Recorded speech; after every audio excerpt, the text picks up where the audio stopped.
So I just started reading this book, $100 Million Leads by Alex Hormozi. And why I chose this book is because it's a book that I can easily direct into my own startup. And then I can always promise I'm supposed to read the book and summarize the tips for you. Not just summarize, bring my ideas from past books that I have read and look for how it's applied to my goals. Hopefully you find it helpful. I'm doing better in this approach because in the past, I've read summary of books, but I've come to the conclusion that they miss out on a lot of details. One. Two is sometimes some ideas can be gotten from other books, which need to come together. And when they come together, they begin to click in the head of somebody who's listening to them, rather than just picking this book, summarizing them. But I digress a little bit. So right now, what I read is, reading his book, you can say that Alex Hormozi is not one of those guys who just packs ideas and puts them into a book, adds some good marketing and sales. No, he has some real life experience, which I have seen for myself, which has worked for online businesses and brick and mortar businesses. But to be very, very frank, his ideas may sound surface level, they may lack context, but if you understand them, you should be able to take them and apply them to other parts of the business. When I say lack context, I'm not insulting Alex Hormozi or something. All I'm saying is that in my case, which is building a startup in Africa, building a tech startup, building an online business in Africa, you can apply this thing straight up easily. But precisely when I'm bootstrapping a tech startup in Africa, is a slightly different game, right? Because you have other things they are battling with. Trust me, it's completely different. That's my point. So if you're just starting an online business, even in Africa, his book step by step will give you the way. So, and I'll get to the difference very, very soon. So it says it's to make money, you need something to sell, 100%. You need to have who to sell it to, which he refers to as leads, and you need a way to get these guys to buy, which is referred to as sales. Now this is common to all businesses. You need to sell something to people, basically solve a problem for people, and they pay you for it, right? And reading this book, I've slowly been coming to this idea that fine, I have a tech startup, right, which I'm bootstrapping, and it's mostly run by my freelance clients, just in case. Freelance clients. I think I may have to start a business. Well, I mean, an online business that this book mostly talks about. Use it as a way of raising funds so I can stop freelance job and funnel some extra bar into my startup, right? Or basically, because I feel like if I put in more energy into my startup, I'll definitely be further than where I am. But I've also seen cases where, or rather, I've asked myself that, why don't I just raise money? Because I like to have conversations in my head. Why don't I raise money? The reason I don't really raise money, the reason I've not raised money yet is because I ask myself another question: why should I raise money? And I've done my research and I've come to my personal conclusion that people raise money because they want to grow their company fast. Why do you want to grow your company fast? Because when you grow it fast, you can then retire early. So why do you want to retire early? You want to retire early because you want to go and chill somewhere. You are bought into this idea of retiring young and going to chill on the beach. But in reality, that doesn't really work, because if you start something and you call it your life's work, why would you want to rush your life's work? Why would you want to rush it? And I've seen that there was a research done about people who retired early and people who retired 10 years later. The people who retired earlier, I think they passed on, basically they died earlier than those who retired later. Despite the fact they had similar working conditions. And it dawned on me that our desires, our struggles, our problems, what we woke up to every day is part of our life, and it's not what we should rush. So if I'm building my company, and one good inspiration is Zoho. I think Zoho is an Indian company, and these guys are global, bootstrapped. 20 years, I think about 20 something years, and they are strong in the game. They're so strong that they're even in the US market, and they're still finding customers despite the fact HubSpot is there and competitors are there. So which is where I'm going to about, and I think that same time, I think India's market will look like Nigeria's market of today, although Nigeria's market should have progress beyond that, right? So it's a whole different ball game. And like I said, it's an inspiration from my own story. So back to it. So it says you don't have to wait for customers. You can force customers to find you or to find your product using advertising. And that's his major thing. He gives us multiple ways to get leads, which is, and he also advised that if you're reading a book, it would also be very nice if you could use the audio version also, which I don't entirely buy because, to be very, very frank, I prefer to read, take breaks, and then understand, then move on. That's why I prefer to read this book and explain to somebody else so I can move on. So I don't buy that. So it says there are two ways to grow your business, right? You either get new customers or you try to make more money from your existing customers.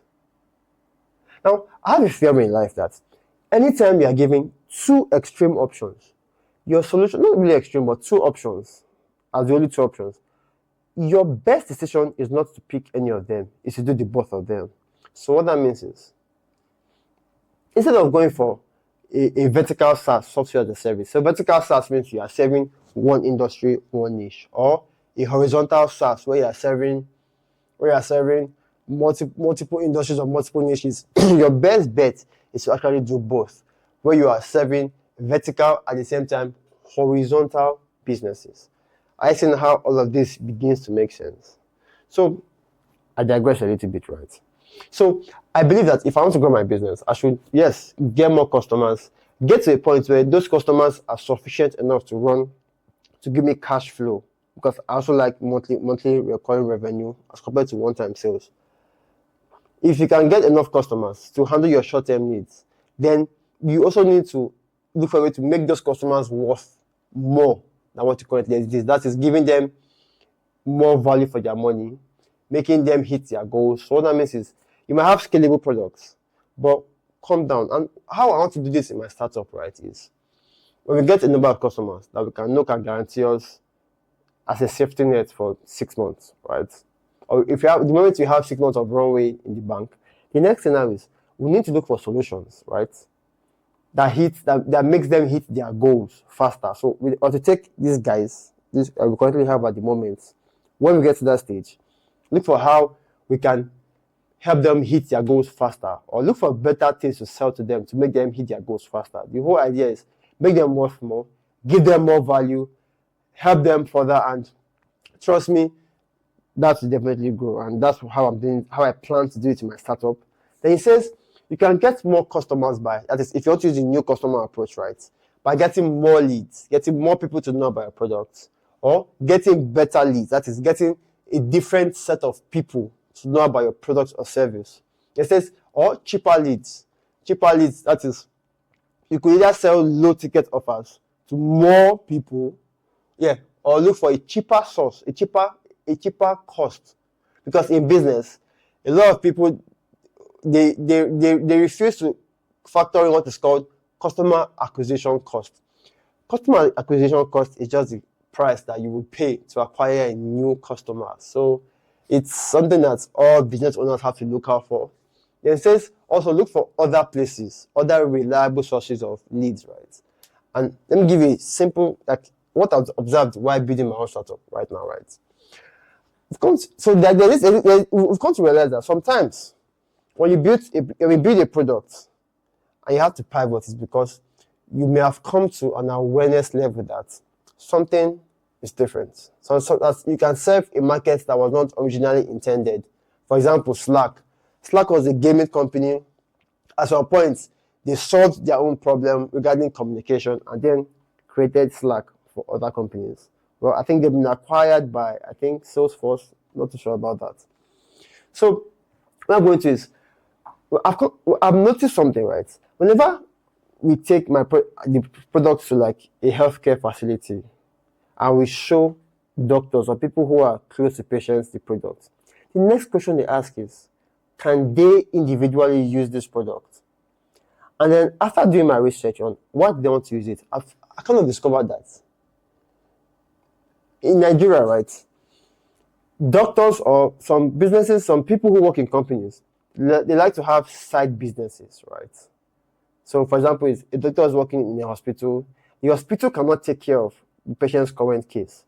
So, but the doctor wants to keep the patient as his personal patient on something else. For example, he comes in for medical checkup and he kind of realizes that he has an issue with maybe his neck or a physiotherapy problem.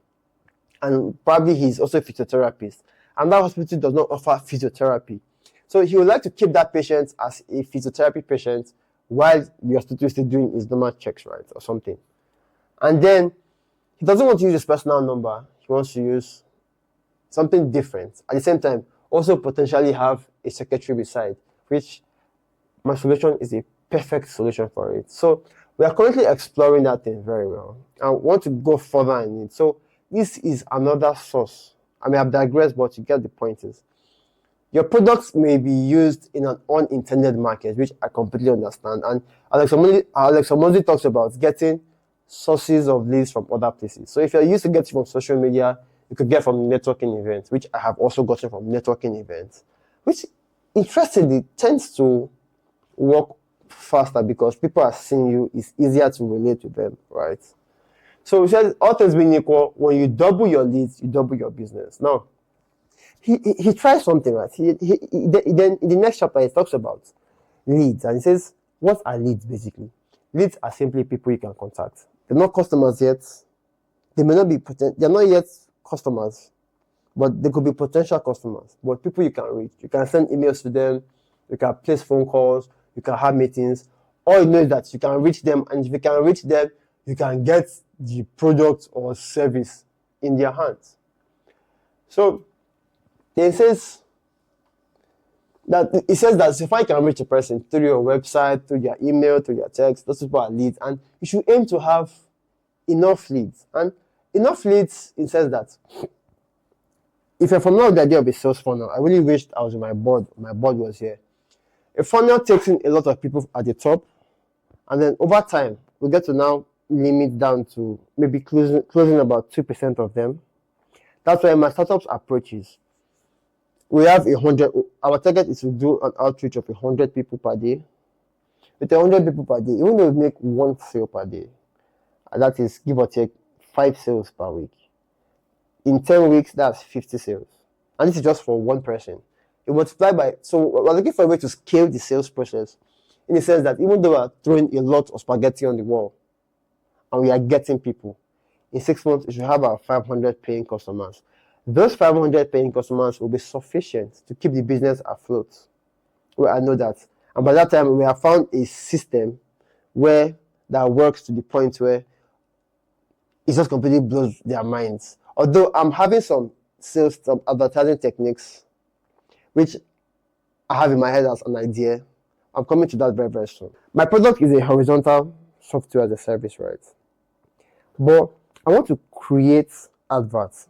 I want to create ads that make it sound like it is vertical. So for example, I create an ad speaking to people who own travel agencies and benefits to it as travel agencies. So I'm creating adverts, and the persona I'm creating will make them believe that it is a product that is made to serve their own industry.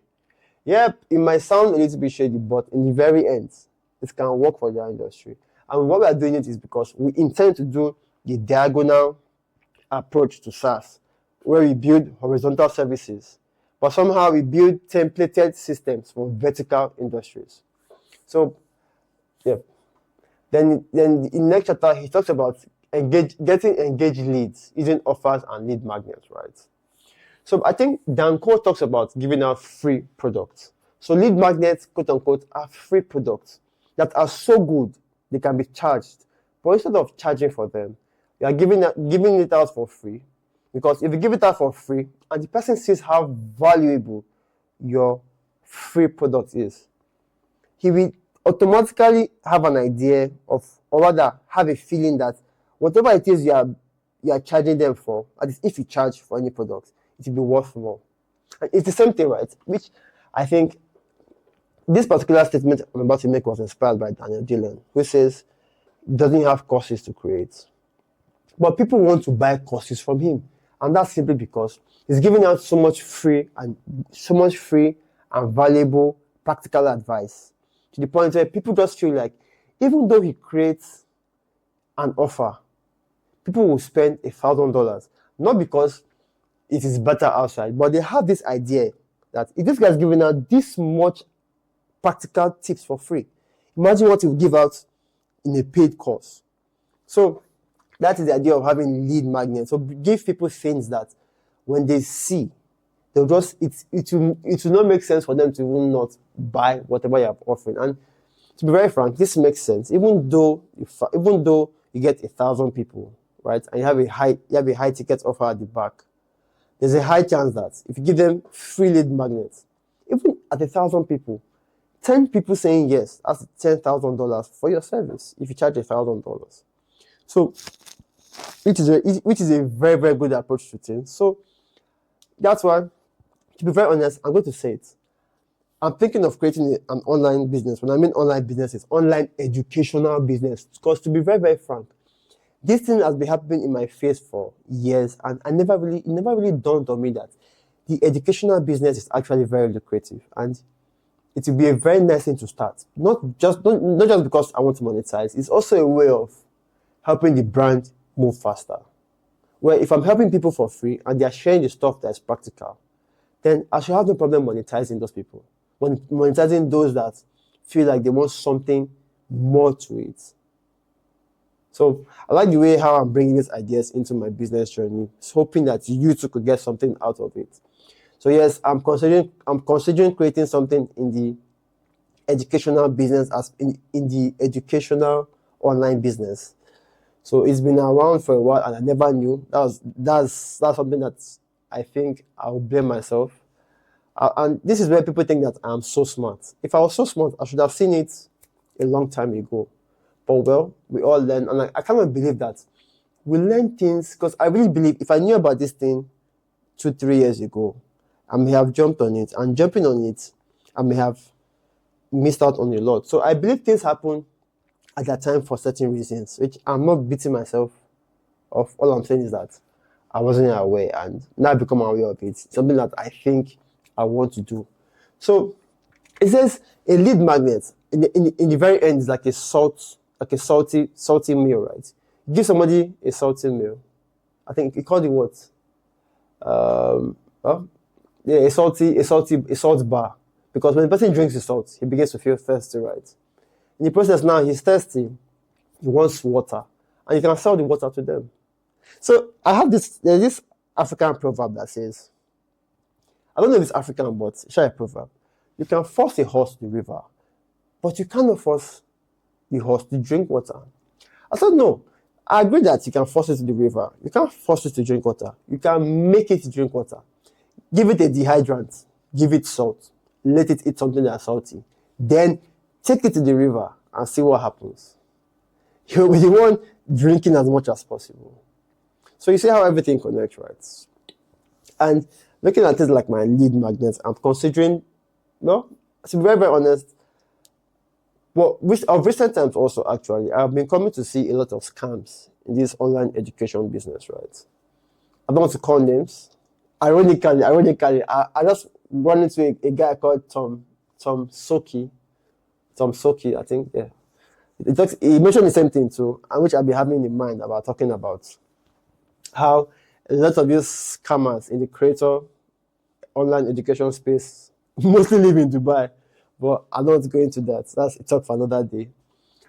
But I respect everyone's hustle if it's giving people results, which I really believe that the product is super important. If it's giving people results, I don't see why anybody should frown at it. It's good.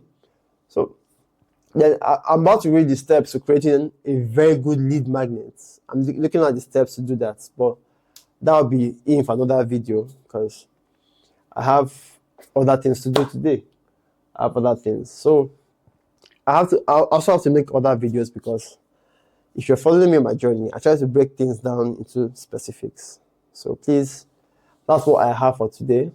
And I think I have a last tip. It says, mind you, because I take notes, and before I make this video, I make bullet points on things I want to touch, points that I feel are valuable to people. People should learn. It says, people will give you their time. And if they can give you their time, they can as well give you their money. So what that means is that despite the fact that the lead magnet is free, Yeah, if it is worth their time to consume, then it's possible for them to. It's more preferable for them to make the sale, and which brings me to a point where I made a video talking about the most valuable thing that anybody has is not his time, it's the attention. It's the attention, because all it takes is a fraction of a second for you to look at a YouTube thumbnail that has been optimized, and before you know it, it completely takes your time. And this is something that the most elite people know.